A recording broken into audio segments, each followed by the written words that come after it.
I got another just a random South Dakota hunting question. I don't know if you know much information on it, but I actually started putting in for a lot of tags out west over the last couple of years in South Dakota. One of them that stood out to me that I started putting points in for, and I have no information on it at all, but it was a cheap point to put in for was their Custer Bison tag.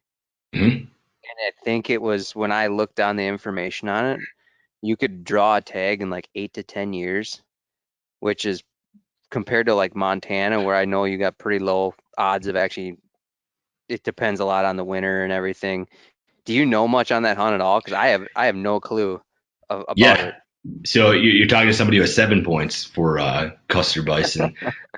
So that's in the work here. I don't know if it'll be this year or these next couple of years, but certainly here in the near future, I'm going to draw that tag and go kill one. It's a really cool tag to have. One of the things that makes it maybe less cool than like a Utah bison tag or a Montana bison tag is that these are bison that live in a state park. And so they're not livestock, but it's also not like hunting an elk. It's like 100% guaranteed success rate that you're going to kill one of these things. And sadly, like you and I are a little bit late to the game for the bison hunting there because they first started this, oh, I don't know, maybe like a decade or two ago. And at the time, they have two categories: non-trophy bison and a trophy Yep. bison. And you draw one of those two tags, a trophy tag or a non-trophy tag. And then when you go to hunt, you have like a biologist with you who gives you the thumbs up or the thumbs down on you going after a specific bison and killing it. Because obviously, if you have the non-trophy bison tag, they're not going to let you go kill the biggest bull in the park. But anyway, when they first opened this tag, I believe the fee for a trophy bison was like $1,000 and a non-trophy was like 500. But then they caught on that like, oh man, people want to do this. We can get some money out of this. So pretty quickly it shot up to like now I think a non-trophy tag is like between two and three thousand Yeah, it's a dollars. few thousand when I last looked. Yeah, and then a trophy tag is like 5,000 or something like that. So we're like a decade late to the game there, but it would still be a really cool hunt to go do. I want to say it's like one of the biggest wild buffalo populations in North Yeah. America, or something like that. But it's a cool area. It's in the Black Hills. It's like the foothills of the Black Hills. So you kind of get this transition of this really rough prairie badlandsy stuff into the dense forest, and then you're hunting a critter that you can't really get anywhere east of there unless it's on like some private preserve. But Yeah. I would encourage you if you're interested in having like a shitload of buffalo meat and you don't want to mess with Montana or Utah and you like cheap preference points like you reference, Yeah. that's a tag to put in for. Yeah, I seen it's like I think it's like a $10 point a year. Mm-hmm. And it blows my mind unless you're gonna see point creep in the future on it that more people aren't putting in for it. Yeah, I think the price kind of shut a lot of people out of that.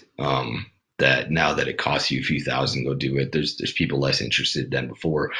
But that's like a dirty secret about South Dakota's preference points is that you can buy like six preference points for different things between deer and turkeys and bison and antelope, and it's only going to cost you like $70 because the points there are only Yeah. $10. If you're like looking at an economical place to go hunt and you're figuring in preference points, South Dakota is a really good option. Unlike Iowa, I can't remember what Iowa's like preference point fees are, but it tends to be a little bit of money by the time you figure like, okay, 4 years of this, and then I finally draw the tag.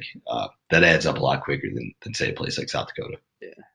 The way I look at it for that buffalo hunt though, I mean, if you're gonna spend if you go anywhere else, by the time you actually harvest one, you're probably gonna spend the amount of money that you would have to go to Custer and you're gonna Yeah, kill one right away.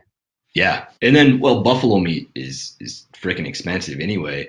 Yeah. When I was first like trying to sell this idea to my wife, I was like, "Well, honey, if we went and bought like 300 pounds of buffalo meat from the grocery store, it would cost this much, and for the a little bit less money, I could go kill one in Custer." That doesn't necessarily make it like still the economical thing to do because who needs that much bison meat?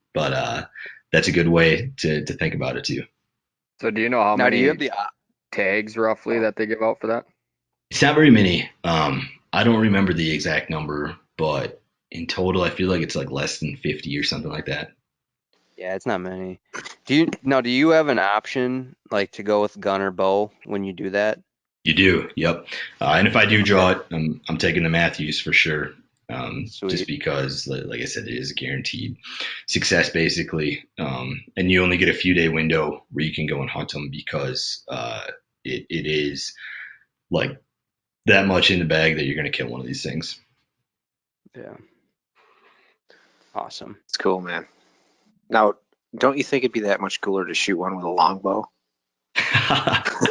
Definitely, Do definitely. they do they It's shut the not as park cool as down From a you. for that hunt? saddle. Let's do it from a tree saddle if we can. Do they shut the park down for that hunt, do you know? No, I don't think they do. But it's prior to. I think the buffalo hunt is like early October or something like that, and then after I think later on that month calls like the bison roundup or something. They get a whole bunch of volunteers out there on horseback, and they move the bison from one part of the park into another part that's like some better wintering range. So Yeah. the park is open, and it's like it's a really big park for a state park. So it's not like you have to worry about some tourists that drove in from New York watching you slay a bison or anything like that. Yeah, that's what I was wondering is if they would shut it down to prevent like anti-hunters with messing with you and No, like that. But It's part no, of the I'm thrill. jacked. I want to keep putting in for it because I think it'd be a pretty cool experience. I think to do it there. yeah, yep. You draw it and like take your bow out there, film it for the breaking point. That'd be awesome.